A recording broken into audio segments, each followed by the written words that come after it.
Tumutulong daw po ang Federal Bureau of Investigation o FBI ng Amerika sa investigasyon sa pagpapasabog sa New Bilibid Prison.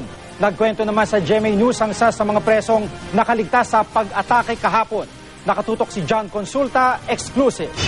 Masaya ako dahil talagang parang second chance ko na ito sa buhay eh. Kasi talagang seconds lang ang paglampas namin eh.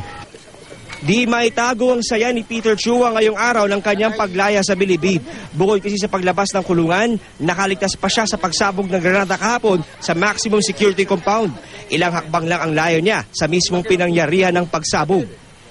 Pakidescribe mo nga sir, ano nung narinig mo? Gaano kalakas yung pagsabog? Paano ba? Malakas talaga, malakas kasi paglampas namin parang tinulak kami eh. Nagpunta naman sa New Bilibid Prison ngayong araw ang mga tauhan ng NBI Counterterrorism Division para magsagawa ng investigasyon. Base sa impormasyong nakalat ng GMA News, tumutulong na rin ang Federal Bureau of Investigation ng Amerika para mapalinaw ang kuha ng CCTV na maaaring maging susi sa investigasyon. Ayon sa mga otoridad, base sa mga nakalat na fragments sa blast site, isang M26 grenade ang inihagis ng suspect. Pumasok ito sa isang konkretong basurahan kaya nabawasan ng malaki ang pinsalang pwede sanang nitong idulot.